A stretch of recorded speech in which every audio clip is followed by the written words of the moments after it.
تو یہ چیز ہے. تو ایک تارک دنیا ہو گیا جو بالکل اپریشیبل ہے. دوسرا وہ ہے جو پورے کے پورا دنیا میں غرق ہو گیا. تو ایسا انسان دنیا میں بھی خسارے میں رہتا ہے, اخروی زندگی میں بھی خسارے میں رہتا ہے, کیونکہ اس نے اسی کو گول سمجھا, اسی کو حاصل کرنے میں حلال حرام ہر چیز کا فرق کو مٹا دیا. صبح سے شام تک دو میں لگا ہوا ہے, پیسہ کیسے بڑھائیں, اسی میں رہ گیا. دنیا کی لذتیں اس کو مشغول کر دی. یہ انسان بھی خسارے میں رہا. تیسرا وہ بندہ ہے جو دنیا کی ساری چیزیں حاصل کیا. تو اس سے معلوم ہوا کہ مومن کے پاس ساری چیزیں ہو سکتی ہیں, مومن دولت مند بھی ہو سکتا ہے, مومن کے پاس سب کچھ ہو سکتا ہے, لیکن اس کا وہ صحیح استعمال کرتا ہے. اللہ نے خوب پیسہ دیا تو اللہ کی راہ میں خرچ کرتا ہے. رشک کے قابل ترین شخص وہ ہے جس کو اللہ نے قرآن دیا, سمجھتا بھی ہے, اس کو پڑھاتا بھی ہے, اور خوب اللہ نے پیسہ دیا پھر وہ اللہ کی راہ میں خرچ بھی کرتا ہوں. تو ایسا شخص ہی پھر کامیاب ہوگا. تو یہ ان چیزوں کا فائدہ اٹھاتے ہوئے ہم کو اخروی زندگی کا فائدہ اٹھانا ہے. اخروی زندگی کے درجات کو بلند کرنے کے لیے یہ جو چیزوں دنیا میں اٹریکشن کے لیے رکھی ہیں اس کو استعمال کرنا ہے, لیکن اعتدال کے ساتھ. تو پھر اس کے بعد میں اللہ تعالیٰ کیا بتاتے ہیں, ذالک متاع الحیات الدنیا. یہ دراصل جو چیزیں ہم نے اوپر مینشن کی ہیں 7-8 چیزیں, یہ دنیا ہی کے فائدے ہیں, دنیا کا فائدہ ہے اس میں, لیکن واللہ عندہ حسن المآب, جو اللہ کے پاس ہے اس سے بہترین ٹھکانہ ہے. اللہ کے پاس اس سے بہترین چیزیں تم کو ملنے والی ہیں. یہ دنیا میں ہم نے دنیا گزارنے کے لیے اور دنیا کو سیڑھی بنا کر آخرت کی فلاح کے لیے ہم نے یہ ساری چیزیں دی ہیں.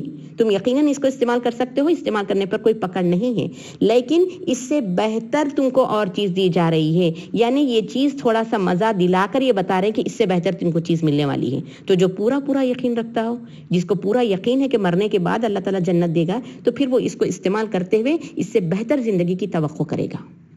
اللہ تعالیٰ فرماتے ہیں کہ اس سے بہتر ٹھکانہ ہم تمہیں دیتے ہیں وہاں پر. پھر پوچھتے ہیں, قل کہہ دیجئے اے نبی کریم صلی اللہ علیہ وسلم, ذرا پوچھو تو صحیح ان سے, او نبئکم بخیر من ذالکم, کیا میں تم کو خبر دوں اس سے بہتر چیز کی. دنیا میں چیزیں ہیں, بہتر ہیں, ہر کوئی چاہتا ہے کہ اس کی بیوی بھی ہو, بچے بھی ہو, گھر بار ہو, اور مطلب دنیا کی ہر قسم کی عیش و آرام کی چیز ہو. لیکن پوچھو ان سے, کیا اس سے بھی بہتر چیز کی میں تم کو خبر نہ دے دوں؟ کیا ہے وہ؟ للذین اتقوا عند ربہم جنات, وہ لوگ جو ڈرتے ہیں ان کے رب سے, متقیانہ زندگی گزارتے ہیں. ڈرتے ہیں مطلب پرہیزگاری کے ساتھ, جن باتوں کا کرنے کا حکم دیا وہی کرتے ہیں, جن باتوں سے بچنے کا حکم دیا اس کو بچتے ہیں. یہ ہے تقوی. تو جو متقیانہ زندگی گزارتا ہے ان کے رب کے پاس ان کے لیے باغات ہیں, جنات. لفظ جنت میں اللہ تعالیٰ نے ساری ان کی جو چیزیں دینے والی تھی اس میں لا دیے ہیں. جنت کی 3 ہی باتیں یہاں پر بتائی ہیں. اوپر دیکھیں بہت ساری باتیں بتائی ہیں, عورتیں, بچے, گھوڑے اور سونا چاندی, کھیتی, مویشی, ڈھیر سارا خزانہ. یہ سب کے بدلے میں جو دینے والے ہیں اس میں 3 چیزیں ہی بتائی ہیں. یہاں پر جنات بتائی ہیں اور ازواج بتائے ہیں اور رضوان بتائے ہیں اللہ تعالیٰ. لیکن یہ تینوں چیزیں ان 7-8 چیزوں کے اوپر حاوی ہیں, کیونکہ لفظ جب جنت آ گیا نا کہ جنت میں ہم ان کو داخل کریں گے بول رہے ہیں اللہ تعالیٰ, تو یہ جنت ایک ایسی چیز ہے, ایک ایسی بڑی نعمت ہے جس کے بارے میں اللہ تعالیٰ فرماتے ہیں کہ اس میں وہ ساری چیزیں ہیں جو انسان چاہتا ہو, جو انسان کی نفس خواہش کرتی ہے نا, وہ ساری چیزیں. تو اس میں گھوڑے بھی آ گئے, جواہرات بھی آ گئے, کھیتی باڑی بھی, یہ سب آ گئی. جیسے بتاتے ہیں حدیث میں آتا ہے کہ اللہ کے نبی سے صحابہ پوچھتے تھے کہ اللہ تعالیٰ ہم کو, اللہ کے نبی ہم کو کھیتی باڑی کا بڑا شوق ہے, تو کیا جنت میں یہ موقع ہمیں ملے گا؟ تو آپ مسکرا اٹھے اور کہیں کہ ہاں ضرور, اگر تم ایسا چاہتے ہو تو اللہ تعالیٰ تمہیں وہ چیز دے دے گا. یا وہاں پر کوئی اولاد چاہتا ہے تو پھر اللہ تعالیٰ ویسا انتظام اس کو کر دے گا. یعنی جنت ایک ایسی چیز ہے جہاں پر کوئی چیز امپاسبل نہیں ہے, ہر چیز پاسبل ہے. جو آپ چاہیں وہ اس کو حاصل کر سکتے ہیں. تو اس میں آنکھوں کی ٹھنڈک اور لذت رکھ دی گئی. اس میں بتاتے ہیں جنت کے بارے میں کہ جنت ایک ایسی چیز ہے جس کے بارے میں کسی کانوں نے نہیں سنا, کسی آنکھوں نے نہیں دیکھا, اور کسی تصور میں بھی یہ بات نہیں آئی ہے. یہ بہت بڑی چیز ہے اصل دیکھا گیا تو, ہے نا, کیونکہ کانوں سے ہم مختلف قسم کی چیزیں سنتے ہیں جو مطلب ہماری امیجنیشن سے بیونڈ ہوتی ہیں. آنکھوں میں بھی ہم تصور لا سکتے ہیں, لیکن ایسی چیز کے بارے میں بتا رہے ہیں جنت کی جس میں گمان بھی نہیں گزرا, مطلب ہمارے امیجنیشن میں نہیں آئی سو چیز بھی جنت ہے. وہ ایسی بڑی چیز ہے وہ جس کو آپ امیجن بھی نہیں کرے ہوں گے. جب جائیں گے جنت میں تو انسان دیکھ کر حیران اور پریشان ہو جائے گا کہ یہ کیسی بڑی نعمت اللہ نے ہم کو دی ہے. اس کے لیے بھی نا جنت کا تذکرہ بار بار پڑھنا چاہیے, جنت کا ذکر بار بار ہونا چاہیے. اس سے کیا ہوتا ہے کہ رغبت پیدا ہوتی ہے. دراصل ہم جانتے نہیں نا تو رغبت نہیں ہوتی. صحیح سی بات ہے نا, جب کسی چیز کے بارے میں آپ کو معلوم ہے کہ وہاں پر یہ ہے, یہ ہے, یہ ہے, اس طرح سے اگر آپ کو کوئی بتا کر سمجھائے تو آپ کے اندر ایک رغبت ہوتی ہے, آپ لپکتے ہیں, چاہتے ہیں کہ کیسا بھی ہو کوشش کر کے میں اس کو حاصل کروں گا. تو اس کے لیے جنت کے بارے میں بار بار پڑھیں, رغبت رکھیں اس کے اندر. جیسے جیسے پڑھتے ہیں نا اور